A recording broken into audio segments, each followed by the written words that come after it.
The strategic plan's first priority is to graduate students who are college and career ready. In a district where 25% of students are English language learners, one important measure of academic achievement is the number of students redesignated fluent English proficient. In our district, that number continues to increase, from an average of 200 students each year to more than double that last year, 522 students who are now fluent English proficient. This year, our redesignation rate has surpassed the county and state at 19%. It's definitely been a huge push that I've seen to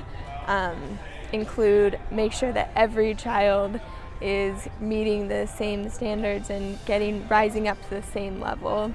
Advanced placement tests and enrollment in California standards-based classes are two ways to see if we are meeting our goals. The number of Latino students who have passed AP exams with a 3 or higher has increased 23% in the past 5 years. For English learners, foster youth, and low-income students, that figure is up 31%. The number of Latino students completing A through G requirements is up 5%, and English language learner enrollment in A through G classes is up 15%. With the implementation of the California standards, new learning materials, teacher-developed collaborative curriculum design units, learning has become meaningful and inclusive.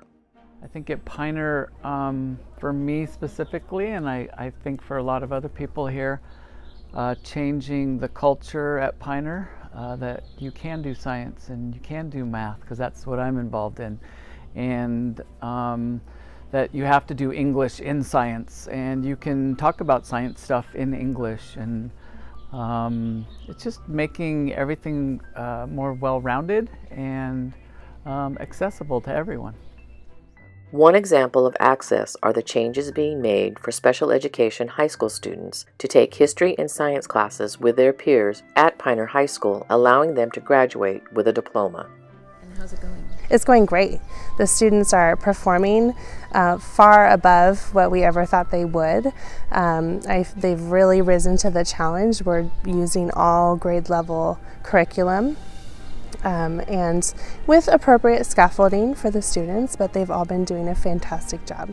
My experience was that the kids felt like we were treating them with dumbed down information, and that they were special ed, and that they weren't smart enough to take the other classes. And now I would say that our kids are a lot more confident.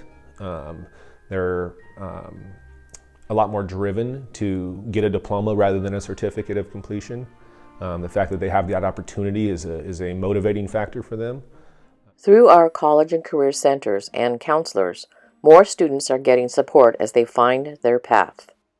We have people visiting all the time from technical schools and from the military, and I think the implementation of that college and career center has really helped a lot of the students who might not get that support at home.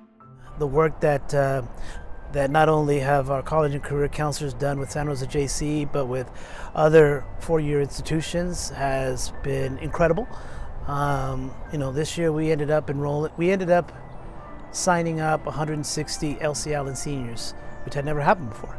And that was, again, the vision that we have, the work that our college and career counselors, and then also the work of San Jose JC looking at us and partnering with us. Those partnerships weren't happening before. They just weren't. The strategic plan's second priority is to promote the balanced and healthy growth of each student as the responsibility of schools, families, and the entire community. Our district has moved in the past 5 years from punitive to restorative, to looking at the whole student and their stories. I think it could be important for them to know about their students' background or their history, so that they can try to understand them more, so that it can just be easier to help them when they need it, and just easier to get to know them. It'll make a lot of things nicer and more welcoming. The progress in attendance and school climate requires collaboration amongst all staff. We need to connect with the people we serve. If you don't connect with the people you serve, we're doing something wrong. In this case, every single department, no exceptions, they need connecting with the students, community, and staff. Parents in the District English Language Advisory Committee have noticed how their voice has increased in the past 5 years. Their president said they see their role as collaborating with the district and superintendent. She's inviting us to be part of our children's education, and with her support and our support, I think we can make big progress. Parents are key partners when it comes to attendance. The SAFE office held more than 700 parent meetings this year about students who are absent from school without excuses. What is nice is that we're doing lots of parent meetings, and we're bringing them together with the conversation of why school is important. The number of expulsions from school has decreased from 106 in 2012 to just 11 in 2018. Suspensions in the same period were cut in half. In every school, social and emotional supports that weren't there 5 years ago are now available to students. We have added 25 counselors, including mental health support services, and have provided counseling to more than 4,000 students since 2014. Specialized counselors, including SOL counselors to support language learners, and bilingual family engagement facilitators are also making a difference for our families.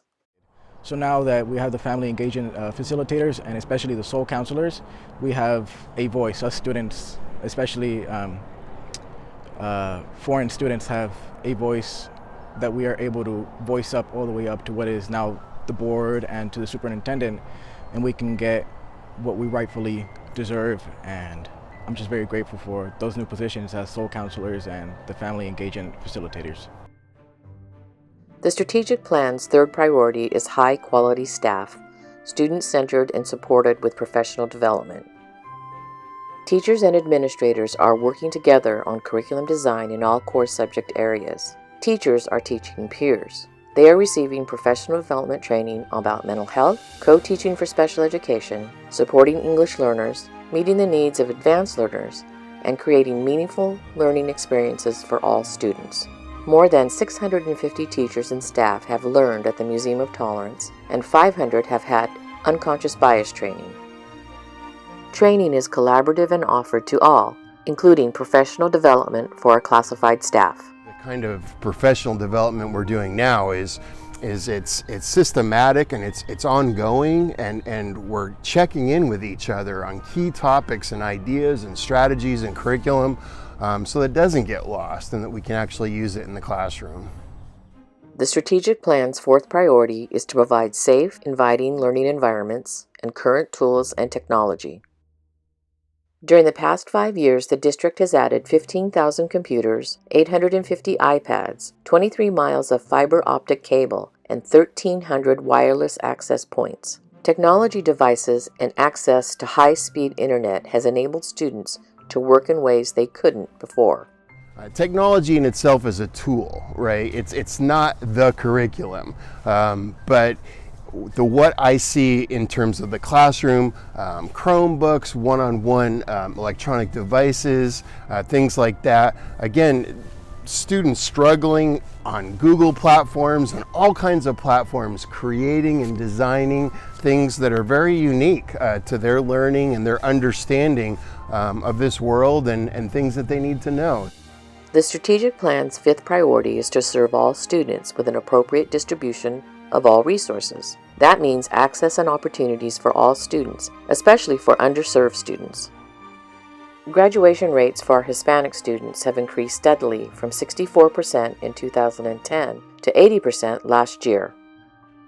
Serving all students has meant a movement during the past 5 years, from the segregation and gatekeeping evident not just in our schools but also our systems, to our priority today on access and inclusion, and focusing on lifting everyone as we climb. Equity is very important. Not everybody needs the same level of support, but they all can reach the same goal if they're given the support that they need. I think schools they're taking advice more from the kids, and they're telling them how they feel their experience would be better at school, and the district and people are listening. Empowering students, central to the vision of our district in its new strategic plan. The plan is still in draft form, but here is a look at the vision and mission we have for the future. Our vision that our district will send students into the world who are empowered to work together, find purpose, think critically, embrace diversity, adapt to our changing planet, and live healthy and fulfilling lives. Our mission that our district ensures equitable access to a transformative educational experience grounded in the assets of our students, staff, and community. We nurture the whole student in an engaging, challenging, and safe environment. We recognize and value each student's individuality and our community's cultural wealth.